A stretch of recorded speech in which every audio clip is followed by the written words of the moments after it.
जिन सखी पुरवाइया हूँ तिनके सब बलिहार, नानक हरि जी मैया करी शब्द सवार।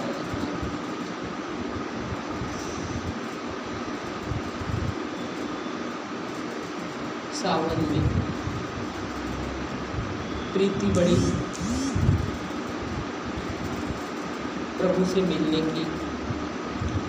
अब गुरु नानक जी कह रहे हैं कि मैं उन पर बलिहारी जाता हूँ जिन्होंने ऐसी प्रीति करके पाया है। और मुझ पर भी गुरु नानक जी कहते हैं कि नानक हरि जी मैया, उन पर बलिहारी ही जाऊँ, इतना ही नहीं करना मुझे जिन्होंने पाया, बस मैं कहता रहूँ कि उनके मैं बलिहारी जाऊँ। मुझे भी अपने में परिवर्तन लाना है। क्या कह रहे हैं कि हे हरि मुझ पर भी कृपा करो। क्या कृपा करो कि शब्दों से मैं अपने आप को सवारूं, शब्द सवारूंगा। नानक हरि जी मैया करी शब्द सवारूंगा।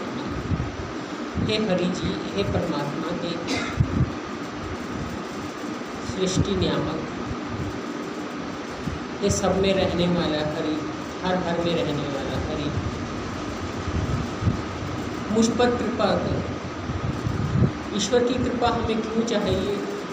अपनी कृपा तो वो कह ही रहे हैं कि काम ना करो, प्रीति बढ़ाओ चरणों से।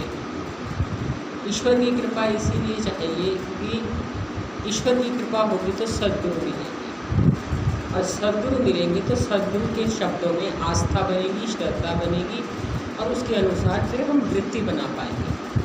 यदि ईश्वर की कृपा नहीं होगी तो पहले तो सद्गुरु ही नहीं मिलेंगे, और सद्गुरु मिल भी गए तो श्रद्धा नहीं बनेगी, आस्था नहीं बनेगी। जब श्रद्धा और आस्था ही नहीं बनेगी तो हम उनके अनुसार अपनी वृत्ति बनाते ही नहीं, हल्के में ले लेते हैं, दुर्लभ वस्तु को कीमत में डाल पाते। इसलिए गुरु नानक जी कहते हैं कि हरि मुझ पर कृपा करो, क्योंकि ऐसी कृपा करो कि मैं शब्दों से अपने आप को सुधार लूँ, सच अपने जीवन को, कहते हैं ना आत्म भजन बोलते हैं, बिन तेरे जीवन सजाया नहीं जा सकता। संवारने का मतलब लक्षणावृत्ति, शब्द से संवारने का मतलब है लक्षणावृत्ति बना करके, विरोधी भाग का त्याग करके अविरोधी भाग जो है उसका ही बस ग्रहण करो। जो विरोधी भाग है उसका त्याग कर दो। वो अविरोधी का ग्रहण करना ही स्वयं को संवारना है, क्योंकि जो अवास्तविकता है उसे ग्रहण करना है, और जो विरोधी भाग है उसका त्याग करना है। तो शब्द की लक्षणावृत्ति से ही विरोधी भाग का त्याग होता है और अविरोधी भाग का ग्रहण होता है। तो ये जो शब्द संवारण भाग का मतलब है, शब्दों के अनुसार वृत्ति बनाए, लक्षणावृत्ति बनाए, और शब्दों के अर्थ में हमारी लिखी जाए, और उसके अनुसार हम विरोधी भाग का त्याग करते जाएं। विरोधी भाग में देह है, अंतःकरण है, जीव भाव है, जीव ईश्वर का भेद है, जड़ जड़ का भेद है, जो भी कुछ दिखाई देता है भिन्न रूप में द्वैत का त्याग है। इसलिए कहा जाता है कि गुरबाणी अद्वैत सिद्धांत का प्रतिपादन करती है, द्वैत का नहीं करती। द्वैत का करती तो द्वैत के प्रतिपादन में शब्द की कोई जरूरत नहीं है, वो तो मान्यता है, सुन करके बस मान लिया। उसमें शब्द संवारेगा किसे? शब्द जीव भाव अलग रखेंगे, ईश्वर को अलग रखेंगे तो संवारेगा। संवारना तो कुछ है ही नहीं। जीव भाव का त्याग करने में ही संवारना है, और जीव भाव के त्याग में जीव ईश्वर का भेद भी त्यागा जाएगा, और जीवों का परस्पर भेद भी त्यागा जाएगा, जीव जड़ का भेद भी त्यागा जाएगा, जड़ ईश्वर का भेद भी त्यागा जाएगा। सारे भेद उपाधि के कारण है, अंतःकरण के कारण है, इस विरोधी भाग के कारण। ये विरोधी भाग अंतःकरण का त्याग कर दे, सारे ही मूला विद्या गई तो तूला विद्या भी चली जाती है, क्योंकि अंतःकरण ने ही द्वैत दिखाया, इदम रूपेण के साथ तादात्म्य दिखाया, उसके कारण द्वैत दिखाया। तो इस शब्दों से, यानी महावाक्य रूपित शब्द का मतलब महावाक्यों से आपने विरोधी भाग का त्याग कर दिया, अविरोधी भाग का ग्रहण कर दिया। इससे आप संवर गए, यानी आप जो हो वही हो गए, अपने स्वभाव में लौट गए। जो सहज आपका ईश्वर से अंश अंशी का संबंध है वो आपने पहचान लिया, क्योंकि आप उसी के अंश हो तो उसी जैसे ही हो। ईश्वरांश जीव अविनाशी, चेतन अमल सहज सुख राशि। ईश्वर का अंश है जीव, अविनाशी है, सहज है, चेतन है, अमल है, सुख की राशि। तो अपने सहज स्वरूप में हम लौट आए। कारण शब्द ने हमें ये ज्ञान दे दिया कि जो भी विरोधी भाग है वो ग्रहण करने योग्य नहीं है। तादात्म्य से, अज्ञान से ग्रहण करते हैं। महावाक्य ने, ऋग्वेद के शब्दों ने ही ये ज्ञान कराया कि विरोधी क्या होता है, अविरोधी क्या होता है, विरोधी को कैसे त्यागते हैं, अविरोधी को कैसे ग्रहण करते हैं, उसके अनुसार प्रमा कैसे बनाते हैं। ये सब शब्दों की ही शक्ति है, लक्षणावृत्ति है, जिससे अपने आप को अपने स्वभाव में, अपने सहज स्वभाव में जी लौटाता है और परमात्मा से उसको अपना अभिन्न संबंध की पहचान होती है। इसलिए गुरु नानक जी ने कहा है क्या कि हरि जो है मुझ पर ऐसी कृपा करो, क्योंकि ये शब्द ही मुझे संवारेंगे। आपकी कृपा से ही मैं इन शब्दों में श्रद्धा करूँगा, आस्था करूँगा और उनके अनुसार वृत्ति बना करके अपने सहज स्वरूप में लौटा। जब भी कोई साधक करना चाहता हो, शब्द की लक्षणावृत्ति में वृत्ति बना करके अपने सहज स्वरूप में लौटना चाहता हो, तो उसको प्रार्थना करके ही बैठना चाहिए कि हे ईश्वर, हे सद्गुरु, मुझ पर कृपा करो जो मैं जीव भाव में बार बार ना लौटूँ, अपने साक्षी भाव में लौटूँ, अपने निज रूप में लौटूँ, अपनी वास्तविकता में लौटूँ, अपने सहज स्वरूप में लौटूँ, निज रूपता में लौटूँ, द्वैत में ना जाऊँ। मुझे ऐसी शक्ति को मैं अपने आप को सवार करूँ। जो बिगड़ा हूँ, द्वैत के कारण बना नहीं हूँ पर बना हुआ मानता हूँ, वास्तविकता में लौटा हूँ। ऐसी प्रार्थना करके ही जब कोई बैठता है, दिल से करता है। जरूरत लगती है तो दिल से होती है, जरूरत नहीं लगती तो दिल से नहीं होती। तो जरूरत लगा के फिर दिल से प्रार्थना करके यदि हम करते हैं तो सच में ईश्वर जो सृष्टि करता है, जो आप रूप से विराजमान ही है, वही हमें अपनाने के लिए हम पर कृपा करता है। क्योंकि ईश्वर तो चाहता ही है कि सब जीव मेरी ओर लौटे। भगवान तो कहते ही हैं मैं चाहता ही हूँ सब जीव मेरी ओर लौटे। उसने सारी व्यवस्थाएं इस हिसाब से की हुई है कि हम उसकी तरफ लौटें। उसकी व्यवस्था में कोई ऐसी शौक नहीं है उसे जीवों को जन्म मृत्यु के चक्कर में डालने का या माया में भटकाने। परमात्मा चाहता ही नहीं कि हम जीव जन्म मरण के चक्र में लौटें, माया में भटकें, दुखी सुखी हों, राग द्वेष करें, कर्ता भोक्ता बने और बार बार जन्म मरण के चक्र में पड़े। वो चाहता है सब छूट जाए। उसकी कृपा की समीक्षा करने लगे तो हमें ये बात समझ में आ जाएगी कि वास्तव में ईश्वर चाहता क्या है। कृपा मांगने में हम वही मांगते हैं जो हमें सही लगता है। समीक्षा करते हैं तो हमें समझ आता है कि उसकी कृपा है ही इसीलिए कि वो हमें अपनी तरफ लौटाना चाहता है। लेकिन विशेष कृपा हम इसलिए मांगते हैं कि आप लौटाना चाहते हो पर हम इतने बेमुख हैं, इसलिए हमें अपनी तरफ लौटाओ, जिससे कि हम शब्दों की शक्ति से अपने आप को सवार। ये गुरु नानक जी ने अद्वैत सिद्धांत है, ये सिद्ध करके दिखा दिया। शब्द की शक्ति तो अद्वैत सिद्धांत में ही काम आती है। सावन तिना सुहाग्नि जिन राम नाम रखा। सावन के महीने में गुरु नानक जी कहते हैं कि वही असली में सुहागन है, क्योंकि शरीर चमड़े का पति, पूज्य भी जी शरीर के पति को चमड़े का पति मांसपिंड का शरीर, चमड़ा ही है। ऊपर से नीचे तक सभी के शरीरों में तो होता ही चमड़ा। तो चमड़े के पति से कोई कितनी देर सुहागन रह लेगा, कब तक रह लेगा। ये हमेशा का सुहागनपन चाहिए, ऐसा सुहाग जो छीना ना जाए। तो वो असली पति को वरण करने से ही मिलेगा, चमड़े के पति को वरण करने से नहीं मिलेगा। और वो ऐसा सुहाग नहीं है जो आपके सारे दुखों की निवृत्ति कर दे या आपको आनंद दे दे, नित्य सुख दे दे। वो भी एक व्यक्ति है, एक शरीर है, उसकी भी अपनी आवश्यकताएं हैं, पराधीनताएं हैं। नित्य सुख कोई नहीं दे सकता। नित्य सुख सिर्फ असली पति दे सकता है। पति का मतलब ही होता है जो पत रखे। सुहाग का मतलब ही होता है जो हमारे को कभी जन्म मृत्यु दे ही ना, हमें लौटना ना पड़े। तो परमात्मा हमारा असली पति है। हमारा मतलब हम जो इस समय कह रहे हैं हमारा जो मैं कहती है हमारा, वो मैं जो है वो चिदाभास है, वो बुद्धि है, शरीर नहीं कह रहा हमारा। मन से हम वाणी से कहने वाले, मन और वाणी का प्रयोग करने वाली जो मैं है, जो बुद्धि में प्रतिबिंब पड़ता है, सारी बात वही कहता है। उपयोग जरूर वो मन वाणी का करता है अपनी बात को कहने के लिए। जब विचारता है तो बुद्धि से विचारता है, उसको शब्द देने लगता है तो मन और वाणी का प्रयोग करता है। एहसास में मन वाणी नहीं है, एहसास में सिर्फ बुद्धि है, आभास है, चिदाभास है। इस चिदाभास को सिर्फ एहसास करना होता है कि मेरे को अपना असली पति चाहिए, मैं को, बुद्धि को, या यूं हो साभास बुद्धि को। बुद्धि आभास सहित जब आवश्यकता महसूस करे, शरीर नहीं पता, शरीर को कुछ नहीं पता, मन तो जहाँ लगाया जाएगा एक ऊर्जा ही है। मैंने आपसे पहले भी कहा, मन तो वो चीज़ है जो इंद्रजन्य सुख का सिर्फ भागता है। जैसी धारणा वृत्ति है, जैसा अहंकार उसे कहता है, वैसे इंद्रजन्य सुख के पीछे मन को एक आदत है। मन तो एक आदत है, एक लगाव है और कुछ नहीं है। मन का कोई अपना वजूद नहीं है। एक आदत कहो, एक लगाव कहो, एक कमजोरी कहो, इसका इतना ही वजूद है। असली काम है बुद्धि का और धारणा।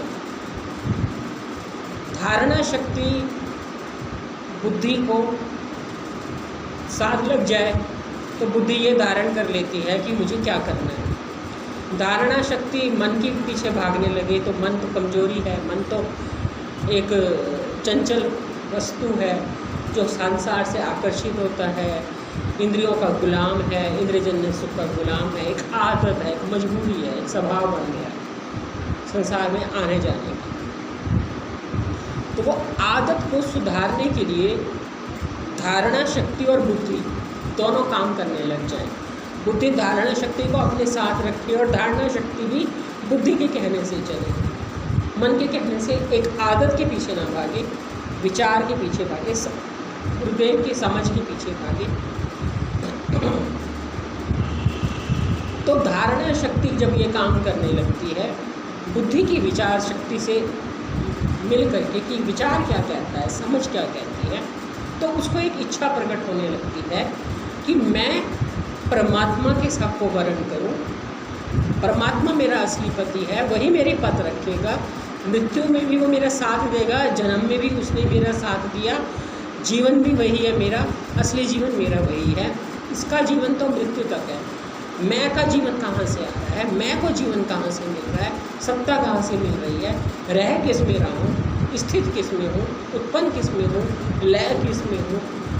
अपने आधार को मैं देखूँ तो वही मेरा आधार, मेरा अपना असली पति है, वही मेरा सुहाग है। जब मैं को ये समझ में आने लगता है तो वो अपने आप को उस नज़र से सुहागन बनाना चाहती है। सुहागन का मतलब है कि सारी बुद्धियाँ, जितनी भी दुनिया की बुद्धियाँ हैं, खास तौर से मनुष्य योनि की, वो सब परमात्मा को वर्ण कर लें, सब परमात्मा को वर्ण कर लें, क्योंकि परमात्मा में अध्यस्त वस्तु है, वो उसी का सबका आधार है। इसलिए अध्यस्त वस्तु अधिष्ठान में लौटेगी तो वही हो जाएगी। इसलिए जब धारणा शक्ति बुद्धि के साथ मिलकर के ये निश्चय कर लेती है, धारणा मतलब बुद्धि विचार शक्ति को निश्चय में बदलना।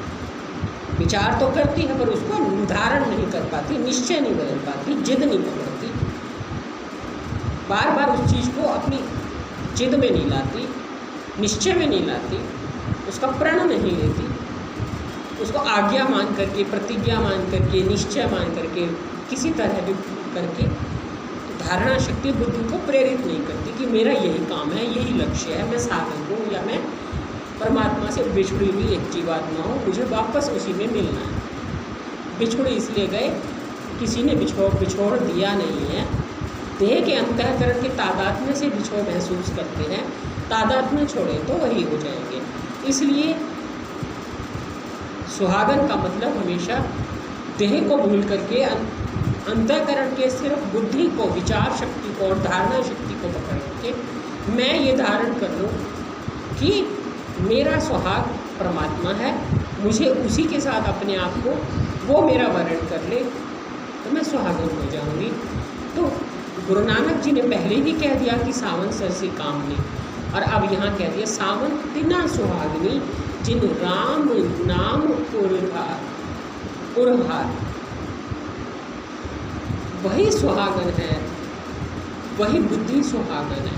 यानी सुहागन का मतलब है कोई ऐसी चीज है जिसमें बैठ करके वो सुख प्राप्त करती है, सुहाग का आनंद लेती है कि सुहाग के साथ कैसे रहा जाता है, अपने असली पति के साथ कैसे रहा जाता है, उसका रस कैसे लिया जाता है, वो सुहाग की सीट पर बैठती है। इसलिए ये वृत्तियाँ भी सिर्फ सखियाँ हैं, बाकी तो परमात्मा के साथ वो एकाकार होकर के वो असली सुख लेती है। ये देह से जो सुख लिया जाता है वो तो पशु तुल्य है, ये परमात्मा के साथ जुड़ करके जो सुख लिया जाता है असली सुहाग का सुख वो है। इसलिए सावन तेना सुहागनी जिन राम नाम ओढ़ा। वही सावन में सुहागन है जिन्होंने राम का नाम हृदय में रख लिया है। हृदय कहा जाता है यहाँ पर, मन नहीं, हृदय कहा जाता है। मन तो इंद्रजन्य सुख का वही एक आदत है। मन को लगाने को बहुत कम जगह प्रयोग शब्द होता है, ज़्यादातर जगह होता है या तो बुद्धि या चित्त।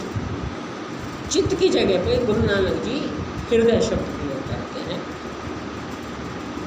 भगवान भी कहीं कहीं हृदय शब्द प्रयोग करते हैं, ये में सब भूतों के कारक ईश्वर है वैसा। ये हृदय का मतलब होता है दिल देना, दिल जहाँ होता है। मन एक ऐसी चीज़ है जो आया और कहीं चला गया, फिर इधर गया उधर गया।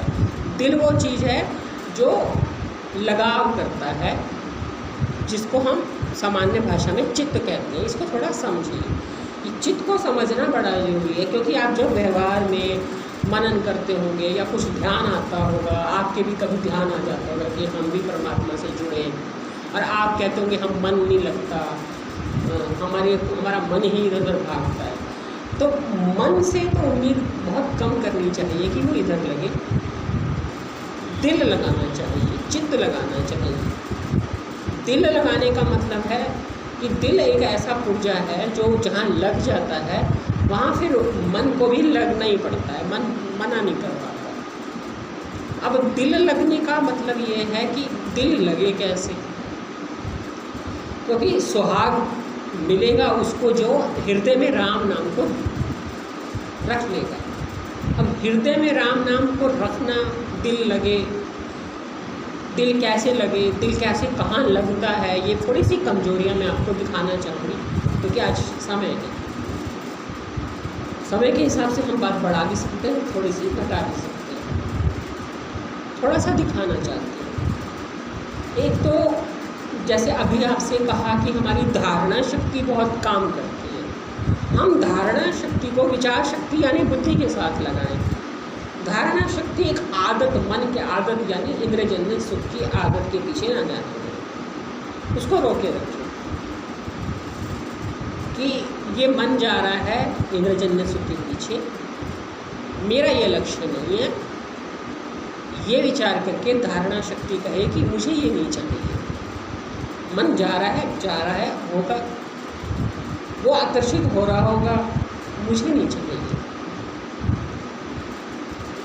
विचार शक्ति उसे रोकेगी और धारणा शक्ति विचार शक्ति की कहना मानेगी। धारणा शक्ति पर थोड़ा सा जोर लगाना पड़ेगा कि नहीं, क्योंकि धारणा शक्ति वो शक्ति है जो गर्भ धारण करती है। जैसे शरीर की शक्ति पृथ्वी धारणा शक्ति होती है गर्भ धारण करने की, ऐसे ही परमात्मा को धारण करने के लिए, उधर सदगुरु के शब्दों को धारण करने के लिए भी धारणा शक्ति की जरूरत होती है।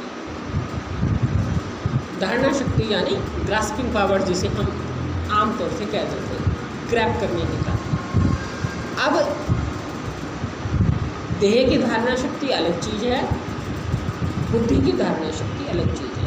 एक बुद्धि की धारणा शक्ति होती है कि याद हो जाता है, समझ आ जाता है। इस धारणा शक्ति की बात मैं नहीं कर रही हूँ। कभी आप इस धारणा शक्ति को समझने की जिसको याद हो जाता है, याद ये उसकी धारणा शक्ति अच्छी है, वो ग्रैप कर लेता है, उसकी ग्रास्पिंग पावर अच्छी है। इससे मेरा मतलब नहीं है।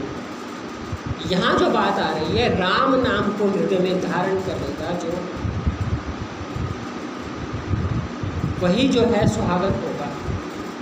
तो यहाँ वो धारणा शक्ति की बात नहीं है जो दिमाग से जुड़ी है, जिन्हें याद हो जाता है, जिन्हें बात समझ जल्दी आ जाती है, उनकी धारणा शक्ति अच्छी है। यहाँ धारणा शक्ति प्रीति के साथ जुड़ी हुई है, दिल लगने के साथ जुड़ी हुई है। जिनका दिल लगता है, याद होना एक अलग मैटर है कि किसी को बहुत जल्दी याद हो जाता है, वो शब्द से, एक शब्द से लेके आखिरी शब्द तक सारा सुना सकते हैं, उन्हें लगता है हमें सब कुछ याद हो जाता है। तो हमारा दिमाग तेज है, हमारी धारणा शक्ति अच्छी है। वो भौतिक बुद्धि है, वो स्थूल ऊपर वाली बुद्धि है। ये जो अंतर्मुख होती है वो बुद्धि का ये वाला लेवल नहीं है, सूक्ष्म तल है। उसमें ये याद रखने वाली, समझ वाली, जल्दी बात पकड़ में आती है, ये बुद्धि इतना काम नहीं करती। दिल काम करता, हृदय काम करता। दिल लगना जब किसी का दिल जिस चीज़ में लग जाता है, एक स्वाभाविक सी बात है। आप लोगों को अनुभव होगा कि संसार में दिल लगने का। जैसे मान लीजिए, मैं थोड़ा खोल के बता देती हूँ कि जैसे किसी का काम करने में दिल लगता है, काम में किसी को खाना बनाने में दिल लगता है, किसी को कपड़े धोने में दिल लगता है। पहले तो नोटिस करो किस चीज़ में आपका ज़्यादा दिल लगता है। कुछ स्त्रियों को कपड़े धोने में बिल्कुल खूब नहीं आती, किसी को खाना बनाने में नहीं आती, किसी को घर संभालने में नहीं आती, किसी को कढ़ाई में, किसी को सिलाई में, किसी को बातें करने में खूब नहीं आती। दिल, जिस चीज़ में दिल लगता है उस चीज़ के प्रति इतना लगाव होता है कि समय नहीं पता चलता, शरीर का होश नहीं चलता। जैसे किसी का सत्संग में दिल नहीं लगता लेकिन काम में दिल लगता है, तो सत्संग में तो वो घड़ी देखेगा, और जब काम करेगा वो कोई घड़ी नहीं देखेगा। सत्संग में उसको कमर दर्द होगा बैठने में, काम में कोई दर्द नहीं होगा, क्योंकि काम में उसका दिल। कईयों को काम में दिल नहीं लगता, बातों में दिल लगता है, तो बातों के टाइम तो उनकी टांगें नहीं दुखती, 1 घंटा भी वो सड़क पे खड़े होकर बातें कर सकते हैं, पर काम में वो कहेंगे हम थक जाते हैं। जिसमें दिल लगता है पूरा शरीर मन सब उसी के अनुसार अपने आप को चेंज कर लेते हैं। अब हमारा राम नाम में दिल लगे, ये सुनने में एक छोटी सी बात लगती है पर बहुत बड़ी एक योजना है। कैसे दिल लगे? क्योंकि असल में बहुत कम लोगों का परमात्मा के नाम में दिल लगता है। मन लगाते हैं, समझ लगा लेते हैं, याद कर लेते हैं, पढ़ लेते हैं, सत्संग में भी सुनते समय सुन लेते हैं,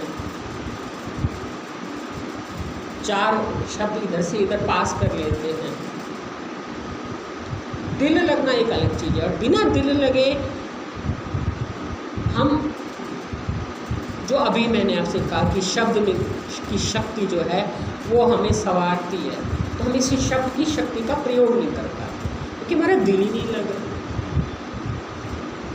शब्द की शक्ति वृत्ति को लक्षणा वृत्ति बनाए, भाग त्याग लक्षणा करें, इतना दिल भी तो लगे तभी तो कोई करेगा।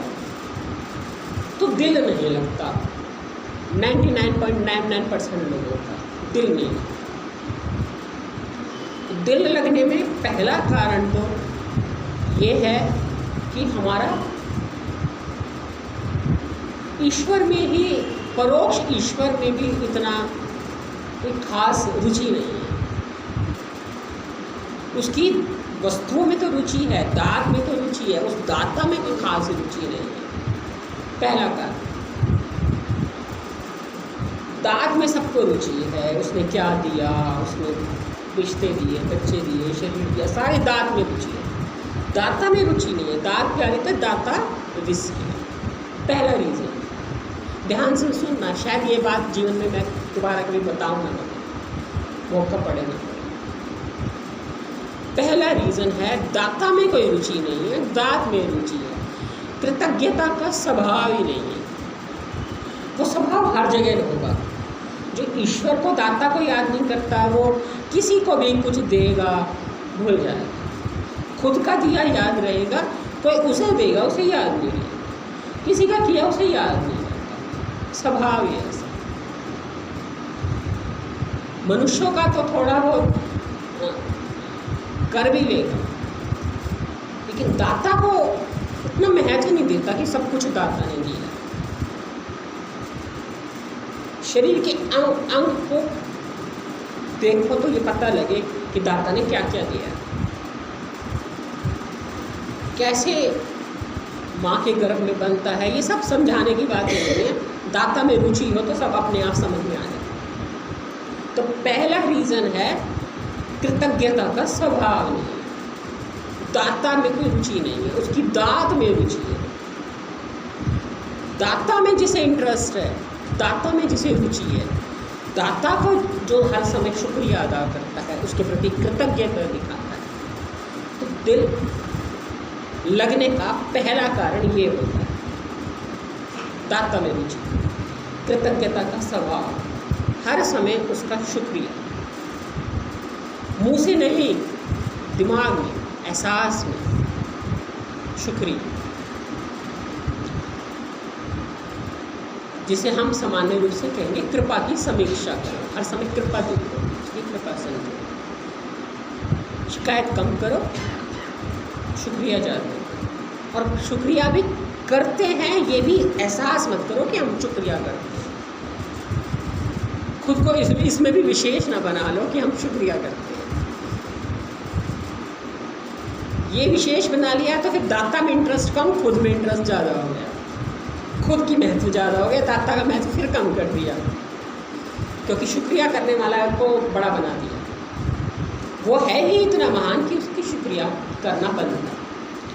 इसलिए उसकी सृष्टि का कुछ हम बिगाड़ना नहीं चाहते, उसके बंदों का कुछ नहीं बिगाड़ना चाहते, उसकी किसी चीज़ को हम बिगाड़ना नहीं चाहते। आप देखो कि रामचरितमानस में एक बात आती है कि ये लव और कुश जो हैं किसी वृक्ष का पत्ता तोड़ लेते हैं तो माता सीता उनको टोकती है, ऐसी क्यों तोड़ा?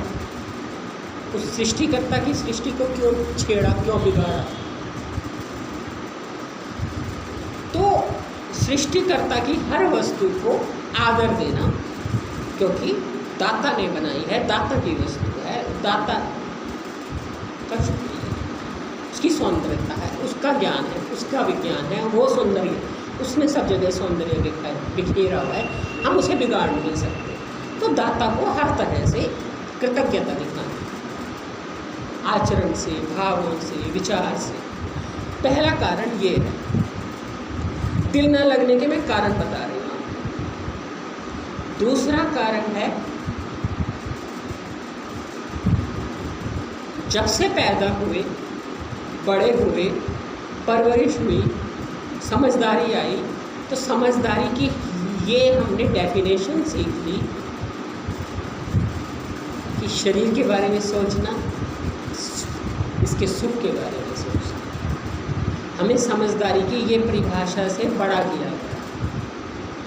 जितना शरीर के बारे में सोचोगे, जितना इसके सुख के बारे में सोचोगे या इसके वाले के सुख के बारे में सोचोगे, जितना भोगों को एकत्रित करोगे, उतना तुम सियाने, समझदार। हमने समझदारी की ये परिभाषा अपने दिमाग में रख ली। अब इस परिभाषा से बड़े होने वाले कितने बुद्धिमान हो जाएं, कितना ही विषय याद कर लें, कितना ही हम लाख वर्षों सत्संग सुन लें, यहाँ तो ये परिभाषा फिट हो गई कि हम जितने अपने बारे में सोचते हैं या अपने वालों के बारे में सोचते हैं, वो हमारे अपने वाले हमारे हिसाब से हैं, जिनसे हमारा स्वार्थ हो,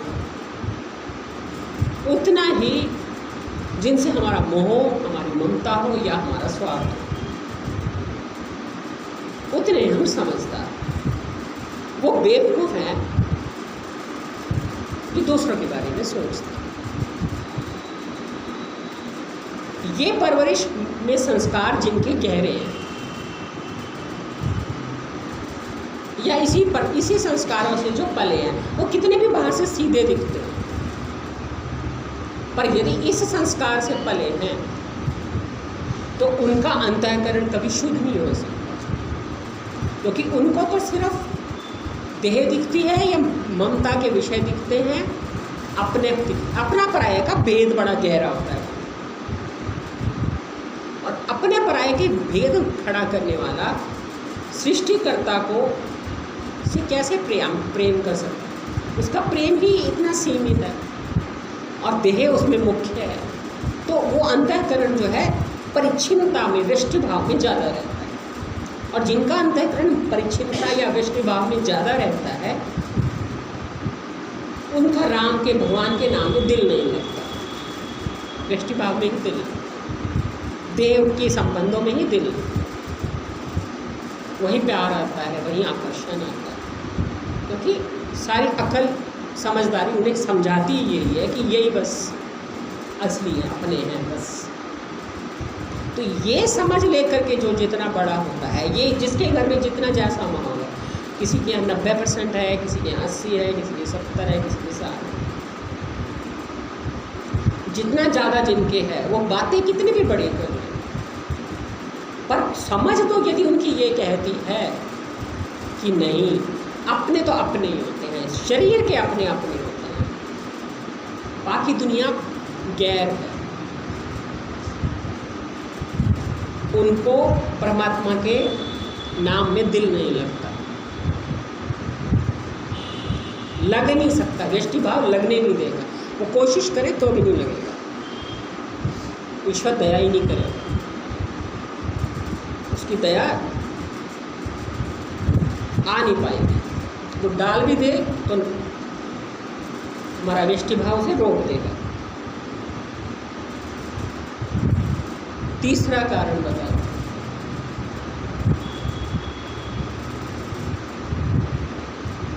संसार में अच्छाई प्राप्त करने की भूख होना, अच्छे कहलाने की भूख होना, क्योंकि ये सारे ना असल में ईश्वर के साथ द्रोह हैं, हम ईश्वर के साथ बेईमानी कर रहे होते हैं इन छोटी छोटी बातों में।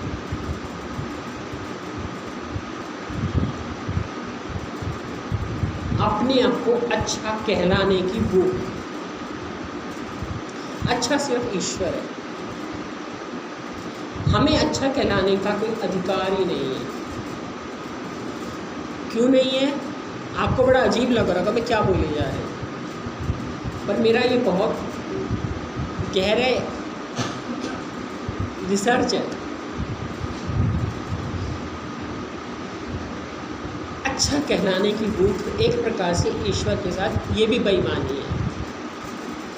उसमें फिर जब सद्गुरु मिल जाते हैं तो हमारे अच्छा कहलाने की भूख सद्गुरु के साथ भी पूरा ईमानदार हमें होने नहीं देती, क्योंकि वहाँ भी हम गुरुदेव के साथ कुछ गलत हो जाए हम चुप रहते हैं, उनके साथ कोई गलत करते हैं हम चुप रहते हैं। क्यों?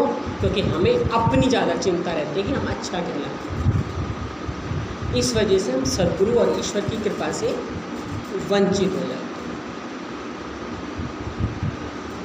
बेईमानी का एक ये असल में ईश्वर के नाम में दिल उनका नहीं लगता, जो इन शॉर्ट कहूँ बेईमानी की जिनकी आदत है। वो बेईमानी की आदत में स्वार्थी होना भी है, व्यष्टि भाव के स्वार्थ पूरे करना भी है, सृष्टिकर्ता को दाता के रूप में याद न रखना भी है, और तीसरा अपने को अच्छा कहलाने की भूख भी है। उसमें भी सृष्टिकर्ता एक अच्छा हमें जो बुद्धि दी, जो अकल दी, जो कुछ दिया उसने दिया, इसलिए हो पा रहा है। ये अकल नहीं आती हम अच्छे हो जाएं, हमने ये किया इसलिए हमें अच्छाई मिली, हमने वो किया इसलिए हमें अच्छाई मिली। हम ये भूल जाते हैं कि हमें ये करने की सामर्थ्य किसने दी, अकल किसने दी, देने वाला कौन है। तो कहीं ना कहीं ये भी उसी धोखे में आ जाता है, बेईमानी में आ जाता है। और वो बेईमानी का स्वभाव जब गुरुदेव मिलते हैं तो तब भी हम यही बेईमानी करते हैं कि हम उनके साथ भी पूरी वफादारी नहीं निभा पाते, इस वजह से कि हमें तो अच्छा कहलाना है, अब उनके लिए हम क्यों लड़े मरे। ये तो अच्छा कहलाए, हम बुरे नहीं। तो उसकी वजह से पग पग पर गुरुदेव हमें परख लेते कि ये समर्पित नहीं हो सकता, इसे अपने ही अच्छे कहलाने की भूख है, ये कैसे समर्पित हो। तो समर्पण के बगैर कृपा नहीं मिलती, और कृपा नहीं मिलती तो हमारा दिल कैसे लगे। एक ये कारण है। और 5वें बड़े बड़े कारण तो बहुत सारे हैं, राग द्वेष, पाप करने का स्वभाव, वो तो बड़े कारण हैं। ये तो मैंने वो कारण बताए जो अच्छे इंसानों में होते हैं। अब बुरे इंसानों में तो बहुत सारे, उनके कारण क्या बताएं, जो राग द्वेष करते हैं, ईर्ष्या करते हैं, बुराई करते हैं, निंदा करते हैं, चुगलियाँ करते हैं, बेईमानियाँ करते हैं, वो सब तो पाप हैं। उनकी तो मैं क्या चर्चा करूँ, उनके बारे में मैंने कभी सोचा नहीं। वो तो बड़े बड़े कारण हैं, उनके बारे में क्या सोचूं।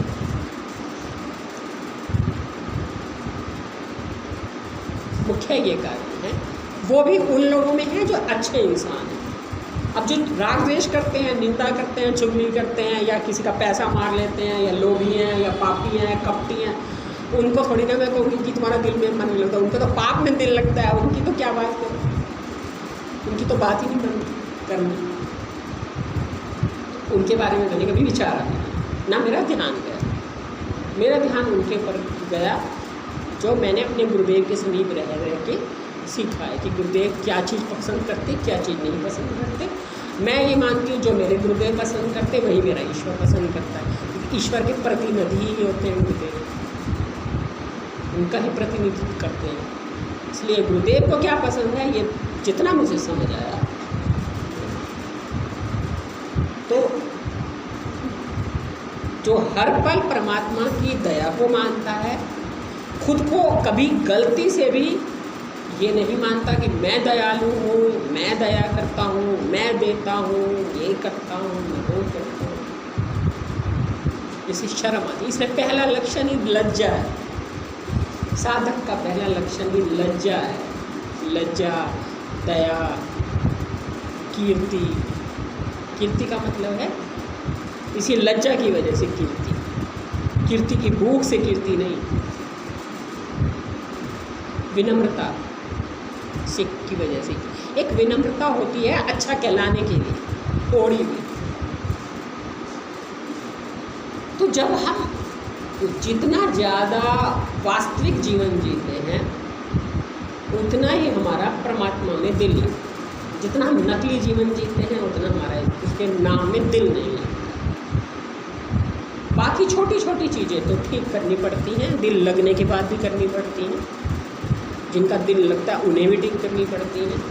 करने की आसक्ति, जानने की आसक्ति, पाने की आसक्ति जितनी भी सूक्ष्म भी है तो वो भी ठीक करनी पड़ेगी, क्योंकि यदि वो रहेगी तो वो पूरी आसक्ति परमात्मा में होने नहीं देगी। इसलिए हर आसक्ति की भी परतें उतारनी पड़ेंगी। जिनका दिल लगता है उन्हें भी ये समझना पड़ेगा कि थोड़ी बहुत भी कोई पाने की, कोई करने की, कोई जानने की आसक्ति ना बचे।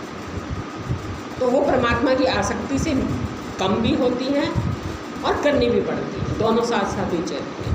हमें करनी भी पड़ेगी कम, और जैसे जैसे वहाँ आसक्ति बढ़ेगी ये कम होती भी जाएगी, खुद ही चुप कराती जाएगी, खुद ही सब छुड़वाती जाएंगी। इस भरोसे छोड़नी नहीं होती, छोड़नी भी होती है और धीरे धीरे छूट भी जाएगी। तो जिनका दिल लगता है उनको भी करने की आसक्ति, जानने की आसक्ति और पाने की आसक्ति, कोई आसक्ति ना बचे, उसकी सावधानी। तो आसक्तियाँ बहुत गहरी होती हैं, बहुत ही गहरी होती है। देह को भूलना अंतर्मुखता में प्रारंभिक काल में बहुत मुश्किल लगता है कि देह नहीं भूलती, देह ही बने रहते हैं। तो कैसे करें, जब मैं देह ही बना रहूँगा तो मैं कैसे अपनी असली मैं को देखूँगा। तो मुझे देह भूलनी भी चाहिए। अब देह भूले उसके लिए ईश्वर की कृपा चाहिए, गुरुदेव की कृपा चाहिए। ये तो बार बार बस देह ही याद रहेगी और देह के अंदर परमात्मा खोजते रहेंगे, कैसे मिलेगा। फिर तो ज़्यादा से ज़्यादा वही होगा, देखना जानना रहना, वो हो जाएगा बस ऊपर ऊपर का देखना जानना रहना। ये देखना जानना रहना जिन्होंने खोजा है ना, वो देह नहीं भूली इसलिए खोजा। देह भूल जाती तो ये देखना जानना रहना कहाँ से आविष्कार हो गया। आप भी देह को याद रख करके देख लीजिए ना। मैं ऐसे तो कुछ भी नहीं बोलती। बिना देह को भूले देखना जानना रहना तो कोई भी कह सकता। बहुत इजी है। कौन देख रहा है, कौन जान रहा है, कौन रह रहा है। देह भी याद रहेगी, वो भी याद रहेगी। इसमें कोई बहुत ईश्वर की कृपा नहीं है। थोड़े से पुरुषार्थ से देख रहा है ना, जान रहा है ना, रह रहा है। तीनों कालों में अनुस्यूत है, जागृत में भी रहता है, स्वप्न में भी रहता है, सुषुप्ति में भी रहता है, ज्ञान स्वरूप है, अधिष्ठान है, अनुस्यूत वाला है, ये अन्वय है, वो ये व्यतिरेक है, वो अन्वय है। उसमें ये जागृत दिखती है पर होती नहीं है। ये रस्सी में सांप की तरह है, ये लहर है, वो जल की तरह है। ये बातें जैसे वेदांत की असली बातें, ये असली बातें नहीं पकड़ में आती बिना दिल लगे। असली बातें ऊपर ऊपर की तो कोई भी कर सकता है। इसलिए दिल लगता है, ये भी बहुत बड़ी ईश्वर की कृपा होती है। और उसके लिए थोड़ा तो ऐसी बुद्धि हो, वो भी ईश्वर ही देता है कि हमारा जरा बेईमानी की चीज़ों में दिल कम नहीं है। ये बेईमान होना पसंद ना होती तो ये भी ईश्वर की दया है कि वो हमें बेईमान होने की आदत पसंद नहीं करेंगे। हमें बेईमान नहीं बनना, हमें अपना कह करके अपनी मैं को प्रमाणित नहीं करना। दुनिया पागल समझे तो समझ। पूज्य भी जी कहते थे ईश्वर की निगाह में और अपनी निगाह में सही रहो, दुनिया की निगाह में तो दुनिया तो पागल समझती है। जो अपनी मैं को कुछ नहीं करेगा दुनिया की निगाह में तो वो पागल। और ईश्वर की निगाह में वही से आना है जो मैं को कुछ नहीं करेगा। देख लो रास्ता तो आपके पास। दिल लगाना चाहते हो ये 4-5 चीज़ों पे थोड़ा काम करना। फिर भी ना लगे तो बताना, हम सोचेंगे कि क्या चीज़ ऐसी है। पर बशर्ते आपका स्वभाव राग द्वेष करने का ना हो, चुगली करने का ना हो, पाप करने का ना हो, लोभ का ना हो कि आप खाने लगो तो आप लोभ आ जाए, आप कपड़े लेने लगो तो आपको लोभ ही आ जाए, आप बोलने लगो तो आपको बोलने का ही लोभ हो जाए, आपको दिखावा करने लगो तो दिखावे का ही लोभ हो जाए। अब इतना यदि अंतःकरण को गिरा रखा है तो फिर तो आपको पहले ये सही करने पड़ेगा।